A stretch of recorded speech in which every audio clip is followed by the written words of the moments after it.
یو مخلوق هغه دی چې هغه معصوم دی.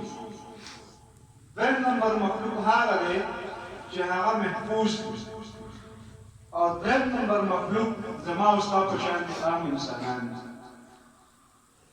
معصوم هغه خلق دي چې هغوی ته الله تعالی تاج د نبوت دا په سر کړی دی. او زموږ او ستاسو په ایمان دی 1,40,000 کم و بیش انبیاء کرام. دغه ټول انبیاء کرام معصوم دي. دوی د خطا نه بلکل صفا دي، پاک. دریم نمبر مخلوق هغه محفوظ دی.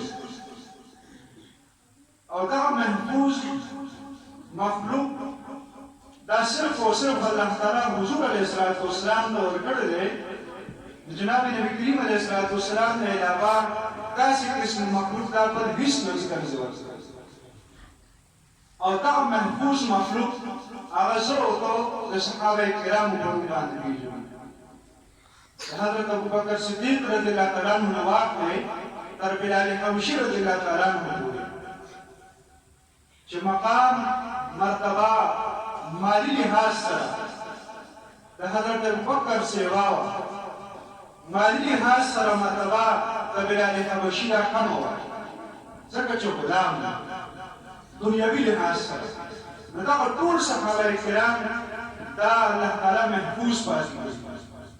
دلته کې زما استاد ماشوم ته قاري صاحب دا قرآن کریم شروع کړ د الف لام نه په ناس باندې ورته ختم کړ.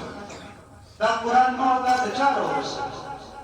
دا هغې صحابه کرامو راورسېد چې د حضور نه یې زده کړو او بیا خپل کورونه او خپل اولاد، خپل خپلوان، رشتهداران، خپل مال او دولت هغه یې پرېښود او د هلته نه راغلل دلته.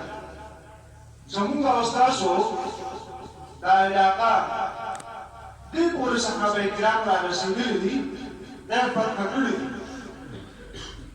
حضرت امیر معاویه رضی الله تعالی عنه د حضور علیه السلام یو صحابي دی او د حضرت ابو سفیان رضی الله تعالی عنه بچی دی. او د ده خور دا د موږ او ستاسو د مؤمنانو مور ده. په حضور باندې واده ده. کله چې هغه د مسلمانانو امیر جوړ شو او هغه د اسلام دا جنډه اوچته کړله او په دنیا باندې یې خپروله، تر پېښوره پورې هغه رارسېدلی دی. او بیا بعضې علما کرام مورخین چې کومه خبره لیکي نو هغوی دا خبره کوي چې زموږ او ستاسو دا ثوابه دا هم د یو صحابي په نوم باندې ایجاد شوی دی. یو صحابي دلته کې راغلی دی او په داسې باندې اټک ته واقع نور علاقو ته ورولېدلي. نو دا د هغې صحابه کرامو په برکت باندې الله تعالی موږ او تاسو ته او د هغوی په قربانو باندې دا قرآن دلته کې رارسولی دی. دا دلته کې چې کوم مجلس جوړ دی نو داسې نه ده چې ګنې بس ماشوم راغی او الف لام میم او الناس یې وویلو، قاري صاحب دلته کې موږ او تاسو ته وویل راشئ او جمع شئ او قرآن کریم ختم کړو. دې پسې شاته ډېرې غټې قربانۍ، ډېر غټ تکالیف چې ګوري، مصیبتونه برداشت ګوري. جناب نبی کریم علیه السلام چې کله د نبوت اعلان وکړو الله تعالی ورته وحی ورکړله اقرأ باسم ربک الذي خلق.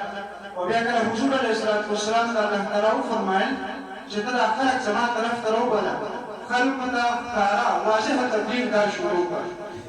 حضور په یو کم ځای باندې ودرېدو، خلکو ته یې اواز وکړو ټول راجمع شئ، تاسو ته زه یو خبره کوم. که چېرې زه تاسو ته دا ووایم چې د دې غر نه وروسته یو دښمن را روان دی، په تاسو باندې حمله کول غواړي، تاسو به زما دا خبره ومنئ؟ ټولو لاس اوچت کړه او موږ به ستا دا خبره منو. لیدل نه دی خو تا باندې مې یقین دی، په تا باندې زموږ مینه ده. که ته راته ووایې نو موږ به دا ومنو چې واقعي د دښمن را روان دی، په موږ باندې حمله کوي.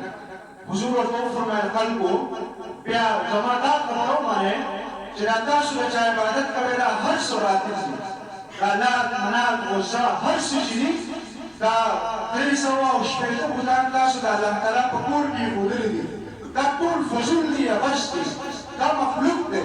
خالق زما او ستا صرف او صرف د الله تعالی واحد ذات دی، د هغه عبادت وکړئ. کله چې حضور دا کلام وفرمایل نو په دغې خلکو کې د حضور یو تر ولاد دی ابولهب. هغه ګټه اوچته کړله، حضور باندې ګزار وکړه او ورته وویل وانت هلاك شي تم دې راغلو چې موږ خپل خدایان پرېږدو او ستا په نوم کې او ستا د رب خبره منو حضور باندې گزارو دغه ځای نه سلسله شروع شوله حضرت ابوبکر صدیق رضی الله تعالی عنہ حضور درام یا رسول الله ما اجازه راکړه چې سلام شم خانقاهې ته اول کې ستا د کلام تلاوت وکړو خلکو ته ستا د خبره او احکامات او رسول حضور ورته وفرمایل لاړ شه چې کله حضرت ابوبکر صدیق رضی الله تعالی عنہ ودرېد په دغه